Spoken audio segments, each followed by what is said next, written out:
Donald Trump. Well, expectedly, European concerns over President Trump's efforts to seize control of the peace process to end Russia's war with Ukraine have reached feverish intensity.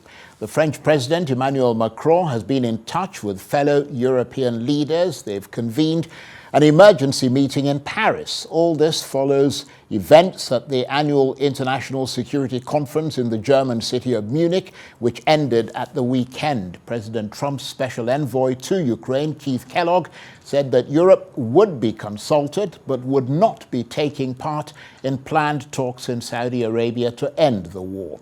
But the Europeans are insisting they must be present at any future talks. There is no better guarantee for the security of our continent than close transatlantic cooperations.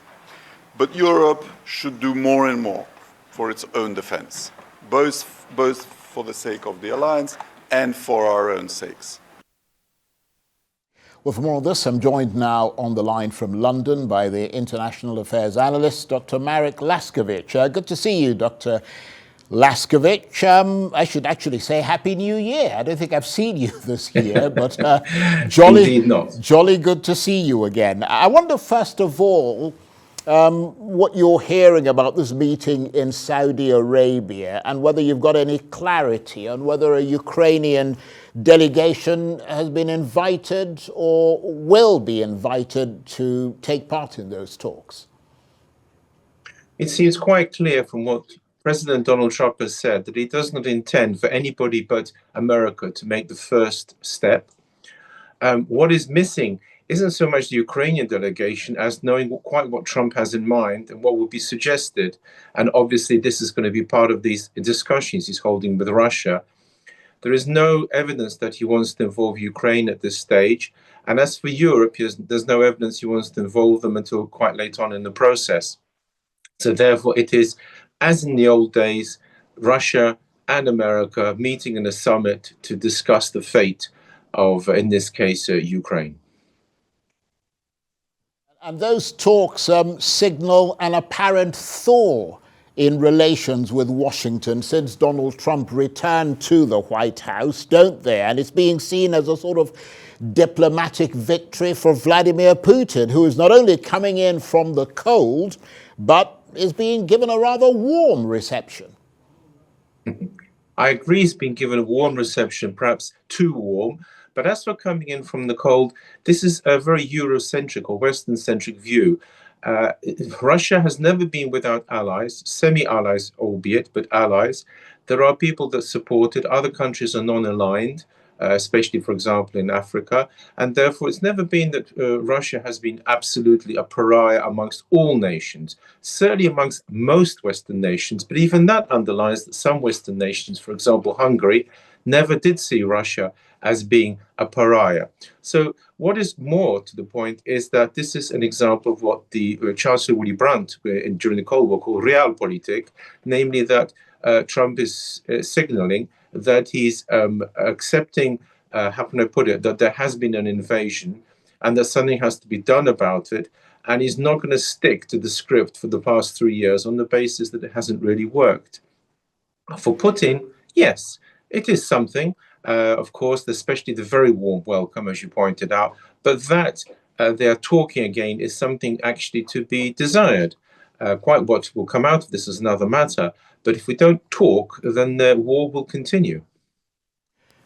Well, absolutely. And from the Ukrainian perspective, we're hearing that there is this discussion about whether the US tried to propose some sort of mineral deal with Kyiv, reportedly offering to take over some of Ukraine's rare earth minerals in return for some sort of US protection. I mean, can you give us any details you have on that and what the Ukrainian response might be, assuming you've heard anything about it?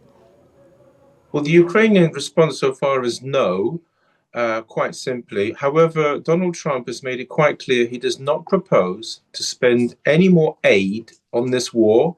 Rather, he expects Ukraine to pay for aid. And the way it's going to pay is via rare earths, because many of these rare earths are actually China's been main supplier and America's looking to diversify.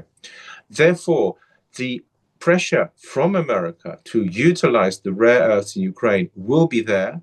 However, President Zelensky would want something in return, and therefore, in this sense, is actually a good point, because what it means is that America will not drop out altogether. That would be the implication. However, there was a suggestion that Donald Trump simply wanted these rare earths to pay for the aid already given, which of course would be out of the question, I assume. But insofar as they are talking with Ukraine, even on an exchange basis, this is to be welcomed on the basis that America is not dropping out and becoming its isolation itself, which, please remember, everyone, used to be the case for many, many years. America has an isolationist streak, and Donald Trump is nothing new in this. He is simply reiterating once again that America does not want foreign entanglements unnecessarily. Added to which, of course, he doesn't like the war because he doesn't like wars.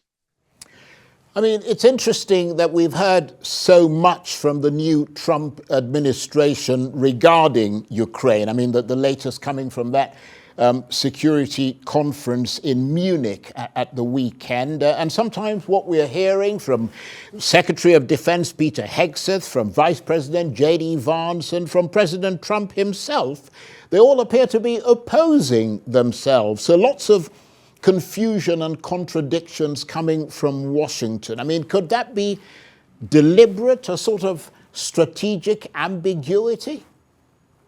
In part, yes, but in part also because Donald Trump runs his cabinet differently.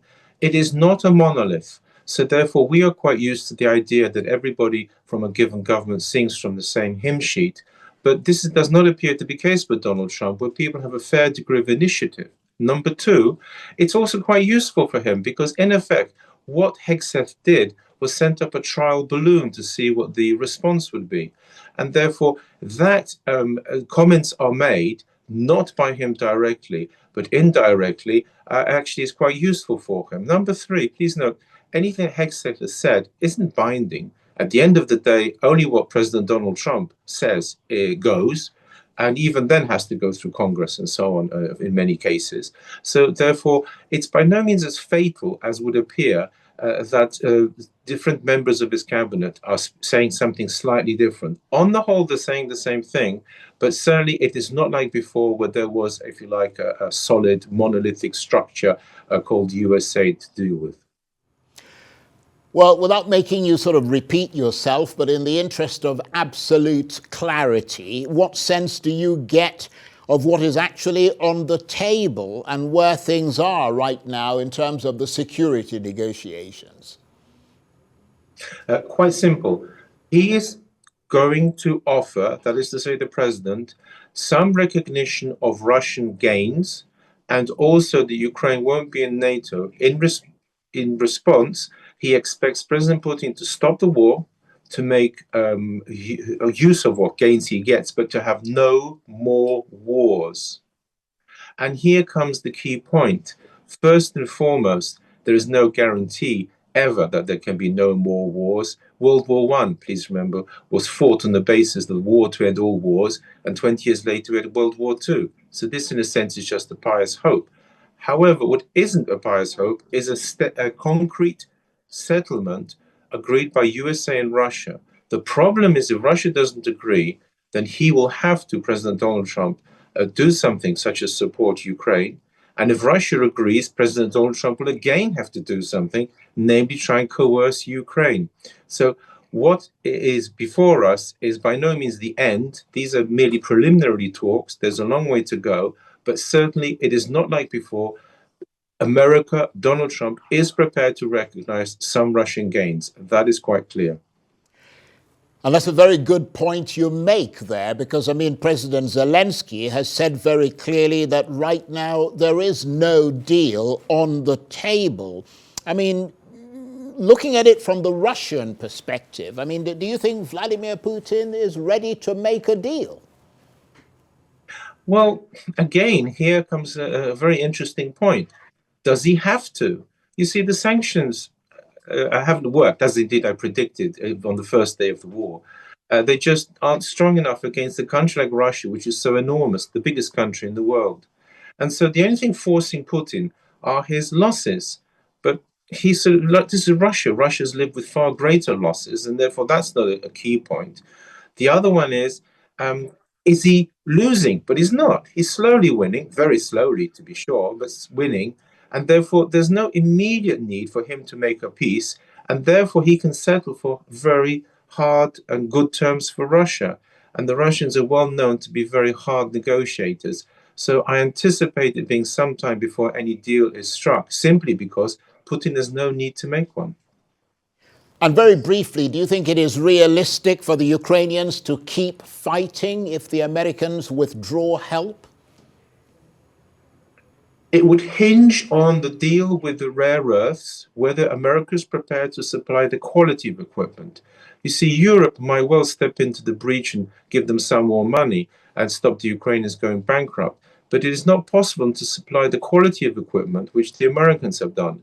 If the Americans drop out altogether, and this is what Donald Trump is threatening to do unless Ukraine agrees to these terms, then it will be very difficult for Ukraine to carry on. And I would anticipate, therefore, that finally to be some sort of acceptance of a peace deal.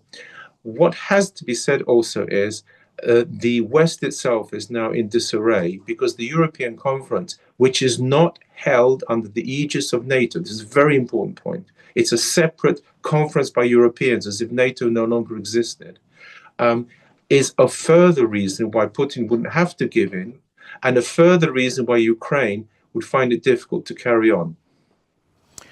And just going back to that Munich conference, following that bruising, rather brutal speech by the US Vice President J.D. Vance there, do you think the penny now has dropped in Europe, that Europeans are going to have to forge ahead without the US? Surely that must have been the biggest wake-up call, that they'll have to do more to support Ukraine and themselves as well.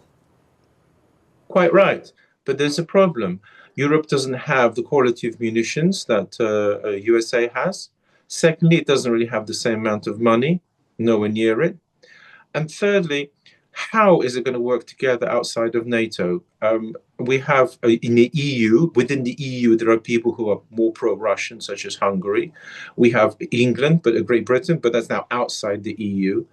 They would have to really get their act together. But one thing is quite clear. It is a wake-up call. And one, incidentally, that the Americans have been hinting at over the years, trying to get Europe to pay more for its own defense. Europe has been very fortunate having a free ride on the coattails of America. And Donald Trump is making quite clear that he's not prepared to carry on supporting Europe for nothing. Absolutely brilliant talking with you again. It's been a wee while, but jolly nice to be able to get the benefit of your analysis. Dr. Marek Laskiewicz is the International Affairs Analyst. He was talking to me on the line there from London.